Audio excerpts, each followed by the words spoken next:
Welcome to the Regulatory Transparency Project's fourth branch podcast series. All expressions of opinion are those of the speaker.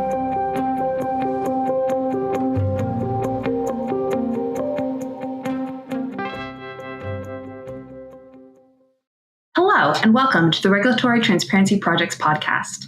My name is Kayla Kleist, and I'm an Assistant Director of the Regulatory Transparency Project here at the Federalist Society. Today, we're delighted to host Tom Miller for a discussion on Medicaid and potential paths forward to better healthcare. Mr. Miller, thank you so much for being with us today. We appreciate you taking the time. It's a pleasure to be with you.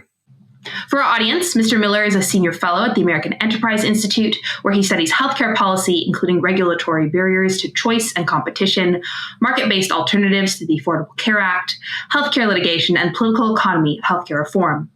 A former senior health economist for the Joint Economic Committee in Congress, Mr. Miller was previously a trial attorney, journalist, and sports broadcaster. Mr. Miller is co-author of a bestseller book on Obamacare and has also testified before Congress on the uninsured, healthcare cost, Medicare cost sharing, high-risk pools, healthcare competition, and related issues. He also speaks regularly at various college campuses and teaches a seminar on shaping law and policy at Duke University School of Law. Now, while there's more to say, in the interest of time, I'll cut my introduction there. If you'd like to know more about Mr. Miller, please feel free to check out his full bio at regproject.org. With that, however, we'll turn to our discussion. Let's start with some of the basics, although this may be almost too basic, but it's important for a discussion nonetheless. What, from a 30,000-foot view, is Medicare, and what are its intended purposes? Well, Medicaid goes back to being started in 1965 at the same time as Medicare. It's grown a lot since then and changed in many ways, but it was essentially started out as a premise to provide medical assistance, coverage, financial assistance to lower income Americans who needed to have their health care taken care of through some type of publicly assisted insurance program. Started smaller, grew larger over time. It's grown even larger in the last decade. It's largely income-based, although there's some statuses that can get you there. There are really three components to the Medicaid program. We're going to talk today mostly about the one for lower-income Americans below age 65. There's also coverage that supplements individuals who are eligible for Medicare who are lower income. They're sometimes called dual eligibles. There are also individuals who have various medical disabilities. They can be below 65 as well as over 65. They tend to be the more expensive Medicaid enrollees. They're actually a small fraction of the enrollment in the program, but that's it essentially. And this is a 50-state program, though there are a lot of similarities with many federal rules that apply across the board. States do have the ability to somewhat customize or adjust their benefits coverage and some other provisions of the law because it's actually administered jointly with the federal government, primarily through the state, the 50 states, and they can differ in how they approach this over time. Got it. Thank you. If I remember correctly, or I should say if my notes are correct, Medicaid was signed into law in 1965 by President Lyndon Johnson, meaning it has an almost 58-year track record. What aspects of that history are important to understand to frame the conversations being had on Medicaid today? Well, there's a lot of things we could say about Medicaid. To oversimplify it, it's grown larger than it first started out. There are a lot of opportunistic moves to try to use Medicaid as a building block for a more federally oriented, centrally commanded approach to healthcare. You start at the edges and you keep filling it in before you know it. You got a lot of folks involved in it. Certainly in the last dozen years or plus, we've seen further growth in Medicaid through the Affordable Care Act, which was a major expansion of it. There was a lot of legal issues about that, as whether you could compel the states to participate in the program, but it increased the income floor for baseline Medicaid coverage. It made it very attractive to states to join it because it was a higher federal matching share of it. A lot of Medicaid is driven by the federal government pays at least half and sometimes 3/4 of the cost of Medicaid. In the case of that expansion population was even more attractive. 90% of the funding was federally, it was originally 100%. It phased down to 90%. So everybody in a state normally likes to spend other people's money. We call that federalism, fiscal federalism at least. And that was one of the propulsions. Now, also, we saw a lot of growth in Medicaid in the last few years in the COVID-19 pandemic.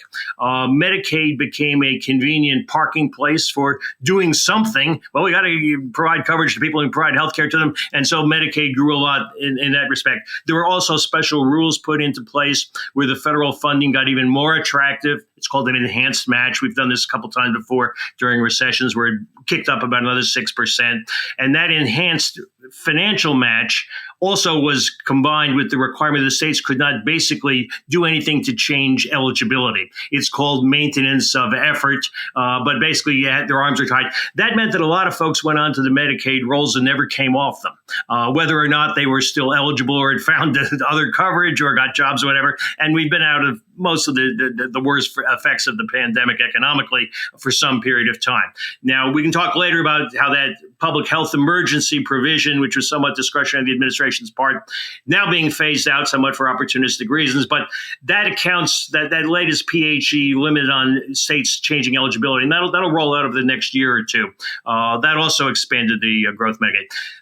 Then I'm just talking numbers, which everybody likes to talk about numbers in Medicaid. That's not what it's really should be about. But Medicaid is to in my words, to cover as many people as possible, as cheaply as possible, and close your eyes and say you've done a successful work. There's less concern to the quality of the coverage or the targeting of the coverage or whether you're getting the best health outcomes for what you're trying to do with the money you spend. So on both sides, on the one side, there's kind of on the left, they like to use it as a way to grow the federal government's role in healthcare. On the right, it's to say, well, we gave it the office. We took care of those poor people, so we don't care about it. Besides, people from out of state are paying for it. That's a little bit of a cynical version of it, but that's how Medicaid has succeeded politically. And my frustration is if you want something better, you better not try to beat Medicaid at its own game, which most of the right of center reforms have tried to do, and they failed in doing that. So that's a quick overview. Got it. Well, with that background, then let's turn to the present state of Medicaid. And before we sort of get into some of the possible paths forward and maybe some of the problems, I'd love to start with some of the positives. How has Medicaid succeeded in fulfilling its purpose? And what benefits does having such a system provide the U.S.? Well, I mean, if you spend a lot of money on something, you've got to accomplish something. That's the formula in Washington, and we don't argue about on the margins whether it's efficient or what the cost per enrollee is.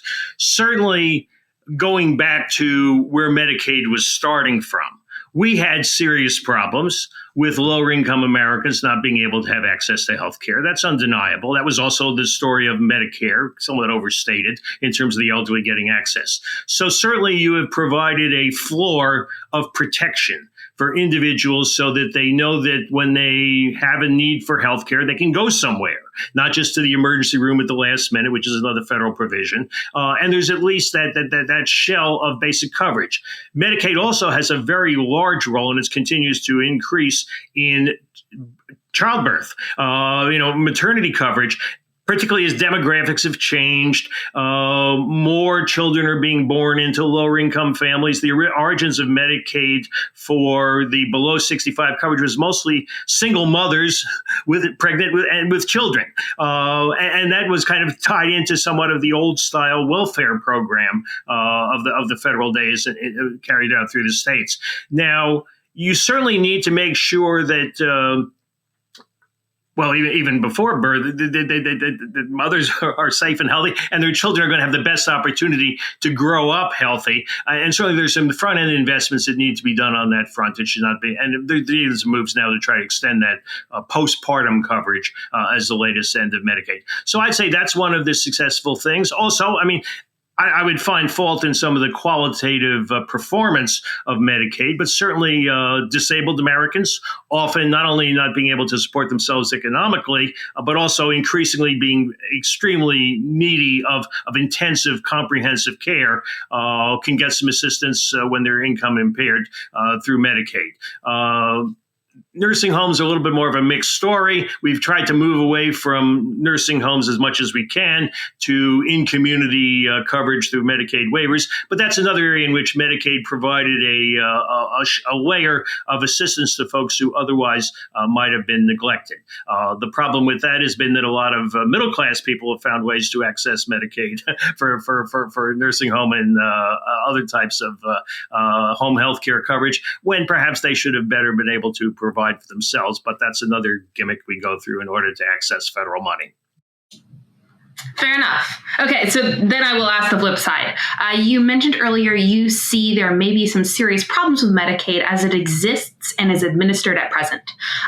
What are those? Well, I mean, folks on the right like to always say Medicaid costs too much, the budget's exploding, we got deficits. That's all true, but that's not the reason you should be most concerned about Medicaid compared to other areas of the federal government in healthcare involvement.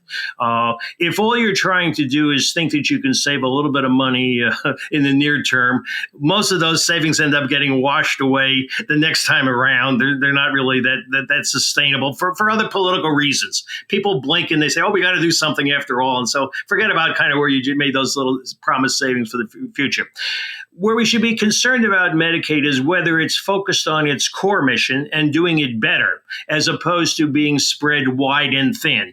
All of the political imperatives and compulsions are to make Medicaid do more or pretend to do more as a way to have a more even level field of everybody gets the same thing everywhere in all the states and is kind of part of the federalization, the guarantees of healthcare coverage, regardless of what individuals might need or want, and it's just a poor performance in targeting. Also, because Medicaid is stretched so thin, how does it make up the difference? Because it doesn't really cost as much as you think per enrollee. The spending increases in Medicaid over time, and it's quite huge, are due to increased enrollment more than cost per beneficiary. That's largely because the incentives are to enroll cheaper people in Medicaid, younger people who don't need as much health care. And so meanwhile, you say, look at the market share we've gained. So as a result of that, the actual quality of the coverage and care that's provided to Medicare, because providers are paid less than what their costs are, certainly much less compared to Medicare, let alone private insurance, it means that you're always scrambling to get good enough care or an accessible provider than you might otherwise do. So it's always going to be somewhat second-class care, which some people are probably comfortable with, but we should think about being a little bit more compassionate and concerned about those who are in more vulnerable straits who need good care. And because we're spending those dollars on a lot of other things, we're not able to target them as effectively and efficiently as we should. And so they're the ones who lose out as Medicaid focuses on doing other things that are more politically popular or, on the agenda at the moment. Fair enough. Following up on this conversation of sort of, focusing on covering more people, perhaps at sort of a minimum level of care versus what you've identified as a core or the core goal of Medicaid. Have the issues you're identifying at present existed long term? And if so, what progress has been made in addressing those issues? Put another way, which way are we trending? Is this a problem that's getting worse or something that's perhaps improving? Well, there are different waves of Medicaid expansion. There was a period of time getting into the later 80s and early 1990s where Medicaid was boosted in various clever ways, back in the old days of Henry Waxman running the House Energy and Commerce Committee. And so they built it up there. But there's a little bit of a push-pull, a yin-yang, a boom-bust with Medicaid, sometimes in recessions, with other incomes going down, jobs being lost. There'd be a growth in the Medicaid rolls, and the states would be short of money because they didn't have any revenue coming in during recessionary time. So they'd end up trying to economize, and then they kind of, cut back on that. So a little bit of an up and down. But more recently, beyond all of the various Medicaid expansion pushes through marginal eligibility changes and benefits, there's a big boost forward under the Affordable Care Act, which was deliberately done to raise the income floor for Medicaid eligibility. A lot of states even used to be way below the federal poverty line, particularly the southern states, to be straightforward about it. But the ACA wanted to do, Obamacare, if you will, was to raise that level to 133% of the federal poverty line. The different numbers at different times. I'll just keep it at that level. Now that the Supreme Court case in 2012 said you couldn't coerce the states and say you're going to lose all your money for the old program if you don't join this one. I was involved in that litigation. It was a choice. But most states over time, just like the original Medicaid program took time for states to join it. Arizona was the last one to come on board in 1982. So there was a little bit of a time before all the states joined.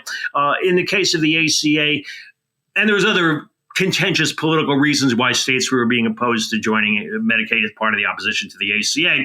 Nevertheless, over time, more and more states came on board. First was half the states and then more. So now we're at about, depending on how you want to calculate it, 38, 39 on the way to 40 states being taking the ACA expansion, quote, voluntarily, which gives them much enhanced federal funding, increases the coverage of what used to be called the able-bodied poor, childless adults who didn't used to automatically fall into Medicaid coverage. And also, the states don't have to pay very much for that because now after initial phase-in, they get 90 cents on the dollar paid by the federal government, whereas most matching rates are anywhere from 50% to in the low 70% rate.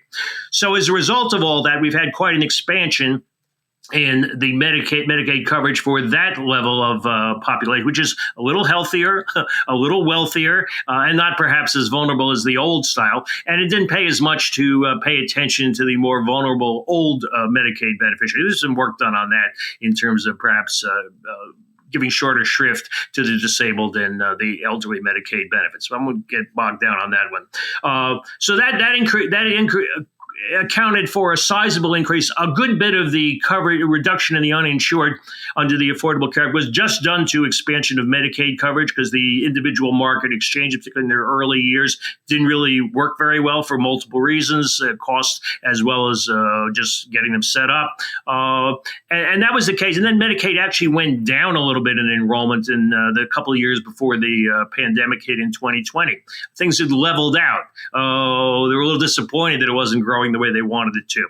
And then the pandemic effects with you got to find somewhere to park money in a hurry and then spend it. And also prop up hospitals, which are part of the lobbying coalition to want financing for some money rather than no money for treating poorer patients. All of that combined to cause a sizable jump in Medicaid enrollment. You could estimate about 15 million or so came on board in those couple of years. We're about to phase that down, and there are all kinds of predictions as to what that will mean. But right now we're at about, if you combine the CHIP coverage, which is the low-income children, which is an alternative to Medicaid coverage of children. It used to be called S-CHIP, but the Democrats wanted to get rid of states, so they took the S off of it. It was a therapeutic procedure on their end. No pain was involved, I believe, just political advertising. But in any case, I digress. You combine CHIP with Medicaid, and you're about 91 million by some enrollment numbers. These enrollment numbers are inexact, and they'll probably come down a little bit, but that's been a substantial boost. So Medicaid's covering more people than Medicare is now. It covers them at a little less expense because of the lower income predominance or lower age predominance, but that's where we are right now. So the question is, what's coming ahead? Do we continue to keep Medicaid at this bloated level? When we find out over time that a good number of the individuals, perhaps 10 million or so, are ineligible under income categories or moved out of state or whatever way we go looking for them. And some states don't want to do that. Some do. The question is where those people will go to. A number of them will go to the Affordable Care Act's individual marketplaces that are federally subsidized and fairly heavily regulated. But a few of them also will be uninsured. So there's a lot of wailing and gnashing of teeth over what will happen on that front. Got it. Well, you've opened the door, so let's continue through it. Given the nature of the issues that you've noted and the barriers or incentives for states to use this and the incentives that exist to cover as many people as possible, perhaps while cutting back on quality, what are the possible paths forward? And I'll add to this, toward what end would you have these paths aim? What's the goal here? Correct. It's important to know what you're trying to accomplish rather than just throw a lot of stuff up in the air, or to say, we tried this before. It's on our song list, the play sheet. We'll do it all over again. I like to call that rinse and repeat. Yeah, it didn't work the last 5 times. It got rejected politically, or it didn't actually materialize, or wasn't sustainable. But we can't think of anything else, so we'll do it out of habit. So that's kind of what usually is the standard resort. You say, well, there's a lot of fraud and abuse in Medicaid. We're going to crack down this time, even though it seems to grow naturally, no matter what you do. And there'll be more of those efforts. You can try to nibble on the edges. You can try to find little marginal take-backs in different ways. You can imagine all kinds of gimmicks. And we went through some of this, both in the effort to try to change Obamacare, mostly in the 2017 legislative effort. I could give you a roster of all the various, formulas and nostrums, whether it's block grants, per capita allotments. We'll outsource it to private companies. We'll private managed care. They'll be more efficient.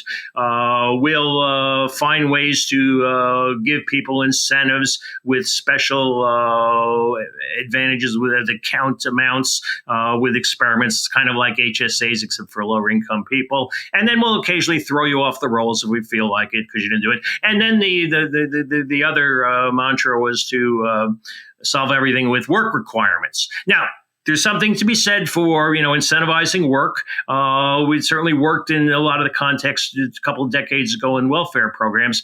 It was a little more complicated when this was attempted through federal rulemaking and waivers in the Trump administration to have states impose work requirements on some of their Medicaid enrollees, saying unless you show some activity, whether it's direct work or efforts toward work or study, with all kinds of exemptions that we're going to, kick you off the roll for 3 months. That ended up being pretty much a fiasco. I'm not saying it couldn't have been done better, but it wasn't done better. It wasn't planned very well. Administrative problems in a hurry kicked in. And also it got hammered in the courts because there are problems with the way the Medicaid law is written, where you have to, when you do these things, you have to actually fit the requirements of the law. And there were some problems in kind of making that match. So it was all the various state efforts to do these work requirements got killed in federal court, mostly the same D.C. court for different states.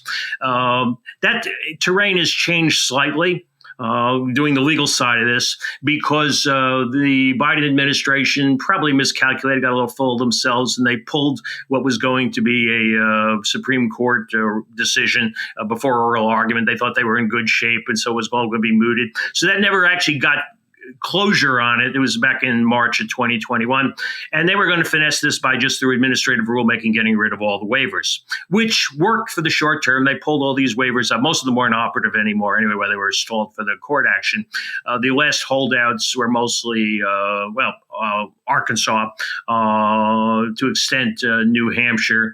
Georgia had a separate thing still going on. So the long and short of it, the surprise on this is after they thought they'd killed everything off, Georgia actually won in a lawsuit in federal district court back last fall in August, September, where they overturned for arbitrary and capricious the Biden administration's withdrawal of their waiver. And so that's back in operation. But that's the only state that has one going on.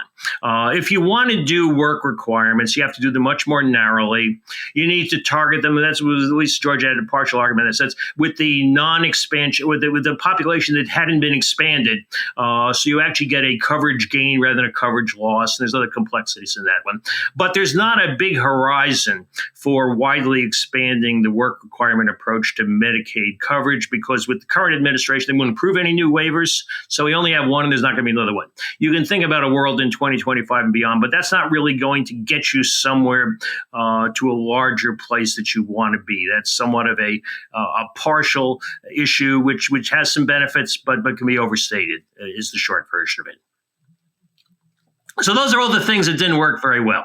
And I can go on, and a lot of folks will continue to propose them.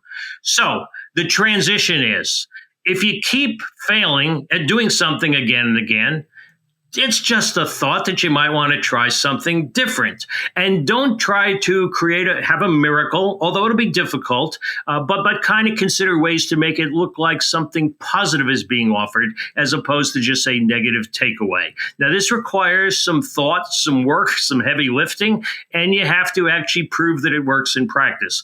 But I've sketched out at different times a route by which could you do it legally? Yes, crossing my fingers because I know the complexities in that field. Could you do it financially? Yes, although there's a lot of hurdles on this and it takes a while for it to pay off in the back end. Politically, you have to actually talk in different terms to people so they think they're coming out ahead rather than behind in order to make this work. And you have to build a coalition that sees how they could prosper from this. And it also means you have to expand your horizon and think about what are you trying to do through this program and how are you actually improving people's lives rather than the bottom lines of those who say they're helping the poor but are mostly helping themselves. So that's the intro to doing something different. We will sketch that out in a moment. Got it. Yes. I would love to transition to that. Can you put succinctly sort of what the overarching plan would be? And then I'd love to get into the three aspects you laid out of what would be needed.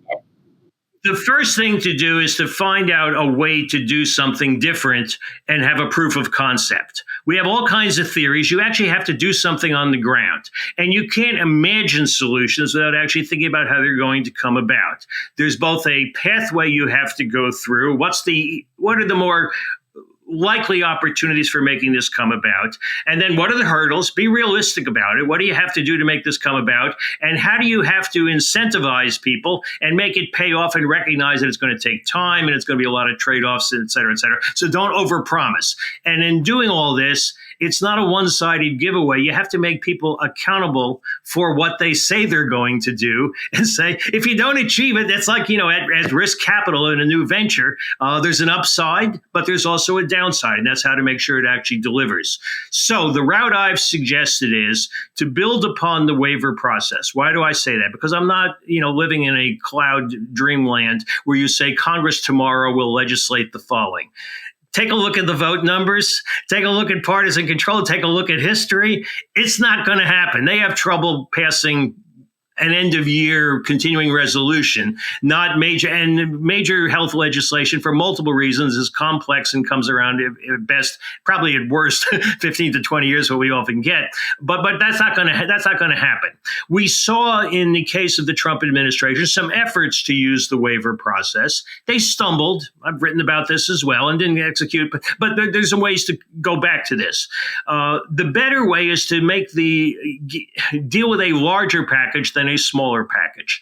If you try to do little narrow one-offs, you don't necessarily have enough scale, enough remixing and rearranging of the deck chairs to know that you actually can reassemble things in a more productive way and provide some upside to enough parties to see how they could gain from it. So that's why I've suggested using the waiver process by combining two types of waivers for larger scale and to have more mix and match opportunities in tradable and scoreable assets. That's to combine the waivers that are still available, although compressed, under Section 1332 of the Affordable Care Act. That's for the individual market side of the ACA, mostly the exchanges. And there are things you can do to waive there. In the Trump administration, they made it possible to do more things. They changed around what are called the statutory guardrails to be more permissive.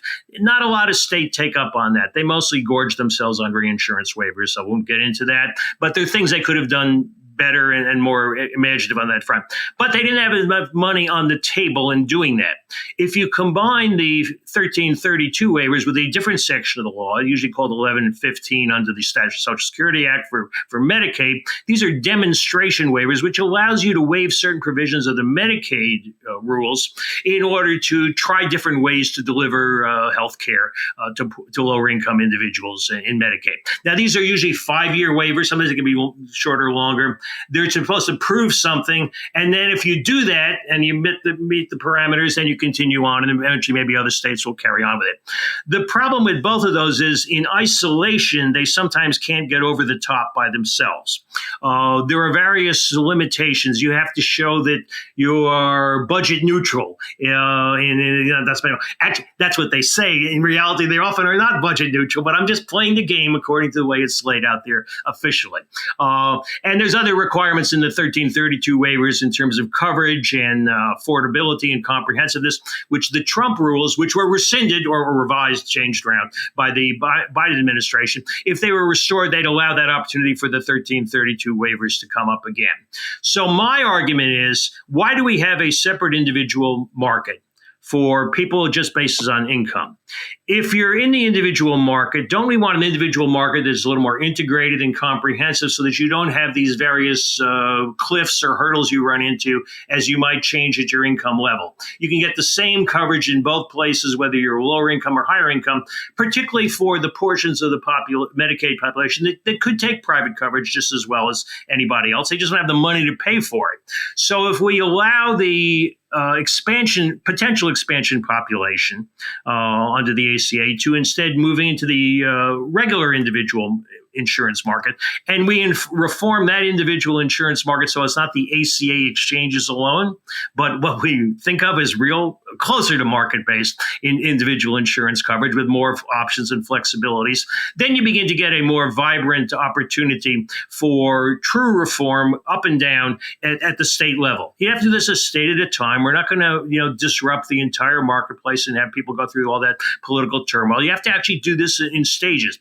But if you can get a state to show that this might work, that not only do they maybe come out a little ahead on the money side, but more importantly, that they're actually doing something to improve the health of the people who are getting, maybe it doesn't promise as much in benefits, but it actually does a better job because they have better doctors or they provide you the benefits you want. And in addition, people are getting what they think they need and what they want, and they might want some of that money for other purposes that might also improve their health. We fail to think imaginatively and creatively about what produces health. It's not just that you go to the doctor's office and did you get the prescribed drug. It's what is your entire lifetime experience that went toward creating your health when you started out young and when you go older. And there's a whole range of things, whether you want to use the buzzword, which is popular now, social determinants of health, but not gimmicky. It's trade-offs. You have to use the stuff that works best, and you switch one for the other depending on which, or it might be at a certain stage in your life. You need to educate your kids. You need to have a better house. You need to have a better job. You need to have an income. That's the totality of what produces healthy, self-supporting lives, as well as ones that also pay off on your health. We forget about that because we only do what works within the ingrained benefit structure of the various interests who are selling that and the political people who support them. So the idea of a mega waiver is the term, is to combine 1115 and 1332, both Medicaid for some portions of the population and the individual market, and drive this in a more market-oriented, private sector-oriented, let's not be imaginary here, there's still going to be a lot of rules and regulations. This is healthcare after all, but at least it's moving us in the right direction. This is a competition, to put it in blunt terms politically, for market share. Which team's going to win? Is it going to be the one that is team market and team deregulation, or is it going to be what we're seeing right now? It all came from Washington. It's all someone else's money, and we know what's good for you, whether you want it or not, and this is what it's going to be, and everybody's going to feed accordingly from that. That's what the larger political divide is about. We haven't fought it very well, to put it in more blunt terms, why we're offering something better and how it could work for you. And when you do these waivers, the old style waivers were always to just hand out some money to the states, close your eyes if you like them politically, and meanwhile, 5 years later, maybe they got away with it or maybe they didn't. The honest way to do it is to have a real contract. The federal government can give away a lot of money. What it doesn't do a very good job of is paying attention to what it does. So if you actually had accountable mega waivers where the state said, we're going to take a shot at doing it our way. Here's what we're going to do, and here's what we're going to let our people be able to have the freedom to do. And in return for that, we think things are going to be better in a certain respect. So let's bargain as to what those deals are, and we're going to be held accountable for delivering on that. It's going to take it's hard to do this even in 5 years. You'd like to do it in 10 years, but you want to be on the line for that. You want to give them a bonus if they do better and pay a little bit back if they end up coming up short. That's the way you actually get some real competition, choice, and innovation in healthcare that matters to people. And you give the individuals the choices so they can also go on the line and say, I think I'd be better off doing this. I need a little bit less coverage, but I think I can do it in this manner, and this will help me in other ways for my larger life as well as my future health. That's the larger prescription. There's a lot of technicalities in how you would have to do this, what you'd have to get passed, how you could thread the needle, whether you can get some willing parties. Aside from that, it's pretty easy. Well, putting aside all of that and sort of the requirements, let's dive into the sort of three metrics of success, attainability. There's the term I want that you put forward. I think you said it's legally feasible, it's financially feasible, and then you put asterisks on both of those saying it's not easy, it's feasible, not easy.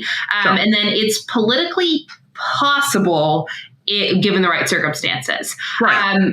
Starting with legality, okay. What aspects of the current legal and regulatory framework, we are the Regulatory Transparency Project after all, could remain the same, and what would have to change in order for this to be feasible? Right. The front end barriers in current law, and I'd say regulation more than law, because a lot of this is not statutory required. There's a lot of leeway in this. We can also talk about what's changing in administrative law, which makes this a little bit more of a guessing game, as we've seen the old Chevron deference days are fading away. And a lot of things got put in through the ACA because they could get away with it.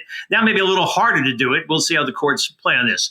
But the first barrier to doing this, aside from inertia, which is the major barrier in any kind of health reform, was in 2015, the Obama administration put out guidance. They were worried about losing their market and all these people may do other stuff, so we got to kind of close some doors. They said that you could not combine budgetary savings under the Medicaid waivers with budgetary savings or scores under the 1332 waivers. That was initially done as guidance in December of 2015. Well, guidance you can tear up with a change in administration or change of days in reality. I mean, you don't want to do it arbitrarily, but basically you can change that pretty easily. The Trump administration reinforced that budgetary neutrality stance in 2018. They're out to lunch on this. I'm sorry, I have arguments with folks inside there.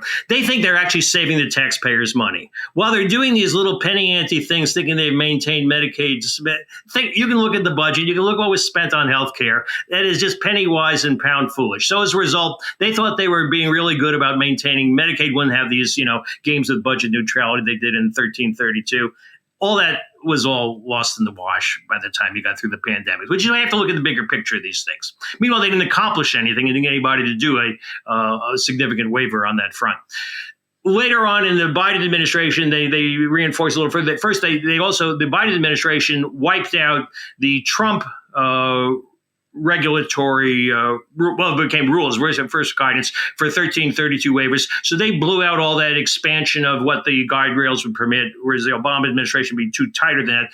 Both of them kind of in either range of the statutes are written the way they are. We can drive trucks through them if you want to. And both administrations have done that. Nevertheless, right now, the Biden administration made it hard to do 1332 waivers because they've returned to the old interpretations of budget neutrality and comprehensive coverage and the other requirements as well.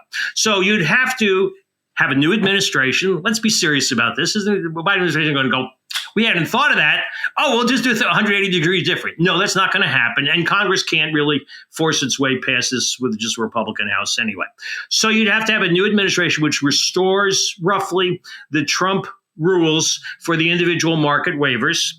You would also have to, although you could walk around it, you'd probably have to provide some additional guidance in terms of saying, no, the mega waivers can be done, and here's how you can do them. And I could lay that out. You have to do sequential timing. You have to pass a state law. Everything has to be all coordinated to work at the same time in order to do it. But that would allow you to basically, if you save money from the Medicaid side, you could use that to expand the individual market side, and you could also have a better individual market.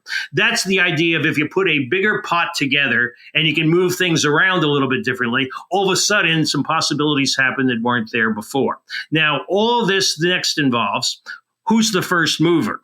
That's the problem in many of these areas. States got tired. The ones who had ideas in 2016 and 2017 got burnt.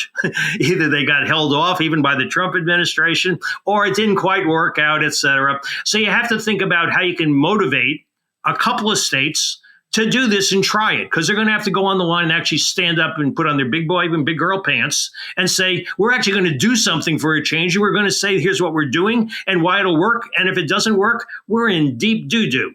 That's not what politicians normally do. I understand. But I don't understand, because let's get on with it. The other part of this is to think about how you bulletproof this, legally, so it looks good. You do your homework. You actually have to make some findings. You have to work through this carefully as opposed to do it quick and dirty.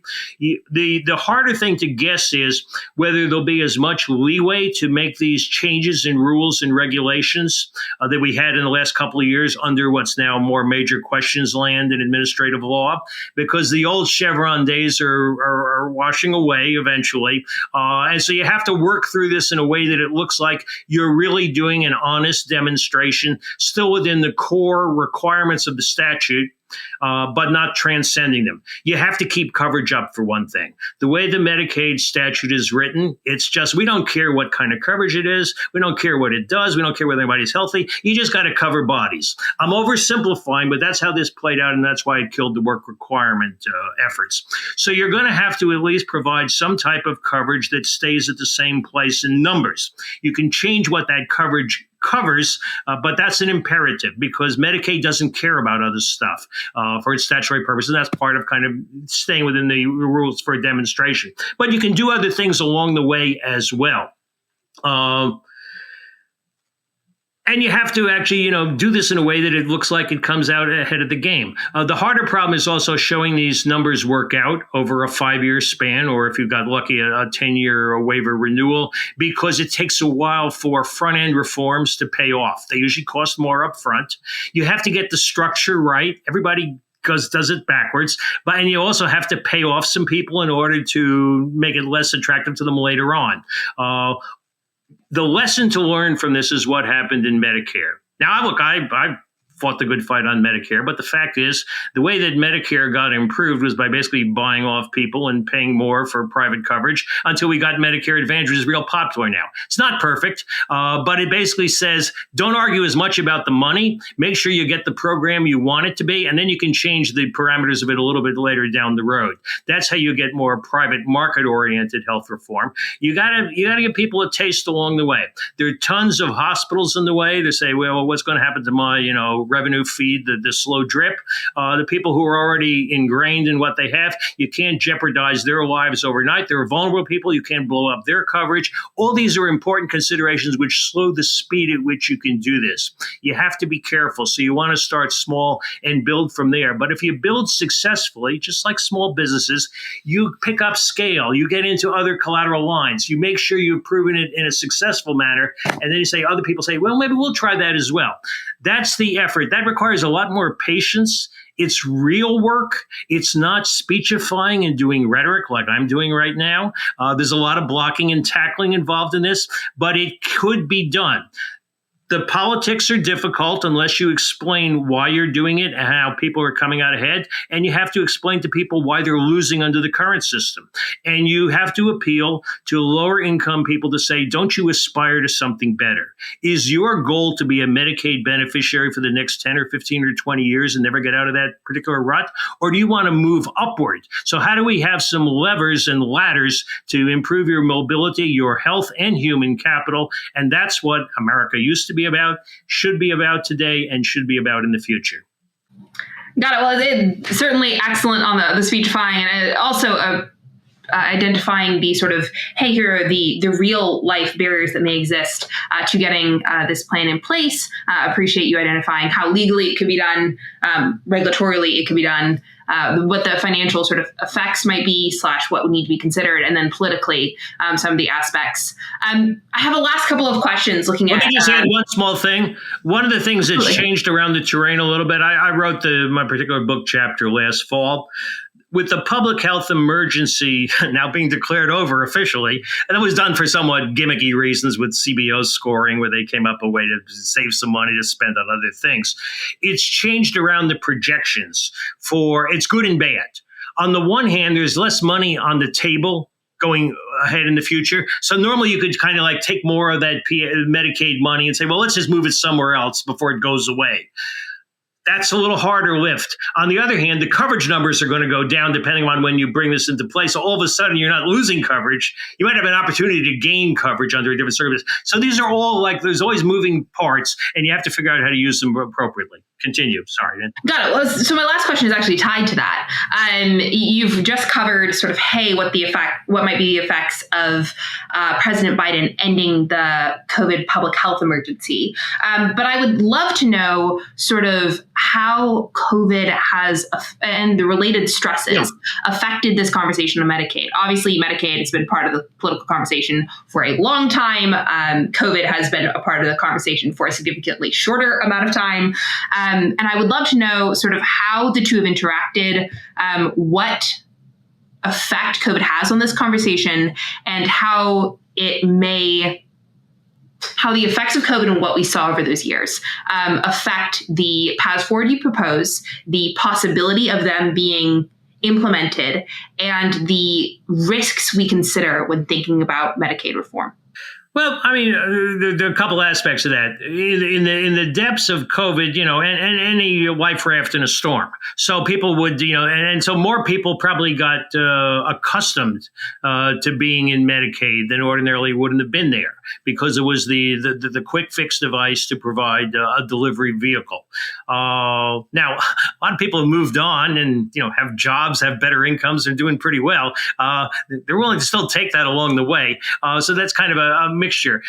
We would assume, barring, the unexpected, which always happens every other year, if the economy is on a better keel, we continue to have more people finding ways to get coverage or pay for it without being alone. Now, the COVID period also made people more accustomed to being subsidized even more lavishly. Congress and the administration, both administrations, went a little crazy. They were increasing, subsidies for the individual market exchanges, going up the income ladder, making it more generous. But it's all passed through. It's only taxpayer money. We don't really count that as real dollars. And in the same way, the Medicaid money was somewhat, free stuff. One of the things that reason I'm also arguing for this is we've still got, whether you want to count them, whether it would be down to about 10 holdout states. At some point, they're not going to hold out much longer. I mean, I'm in North Carolina most of the time. They're going to do a deal to take a Medicaid expansion. They almost got there last year. South Dakota had a referendum. Some other states may end up doing that. So you're getting down to basically the old Confederacy after you're all said and done for holdouts on that front. And Florida and Texas are big players. But there aren't that many states who are saying, I'm going to keep leaving this money on the table while everybody else goes to the bank. So it's harder and harder, unless you have a better alternative, to keep those states from basically signing on board with this ultimately at the end of the day. And state elections change things as well. So we need to come up with something that those states can go to say, yeah, I'll expand my coverage, but I want to do it in a different manner. And I wanted to do it in not the way that you're giving me this cookie cutter set of options. So that's the other reason for thinking about how to build this as another platform to say, yes, we do have a different way to change your healthcare market and what the healthcare outcomes are in your state, if you're willing to go on the line and actually try something a little harder than just ranting about, there's that, Obamacare all over again.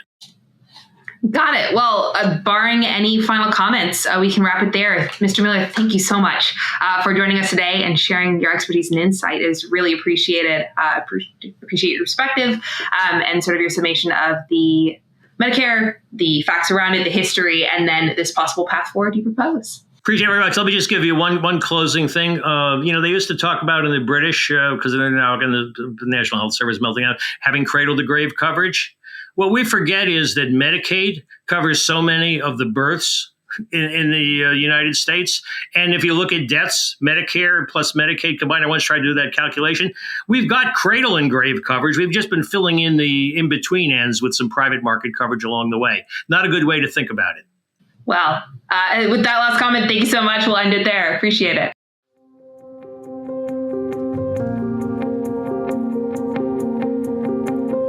On behalf of the Federalist Society's Regulatory Transparency Project, thanks for tuning in to the Fourth Branch podcast. To catch every new episode when it's released, you can subscribe on Apple Podcasts, Google Play, and Spreaker. For the latest from RTP, please visit our website at regproject.org. That's regproject.org.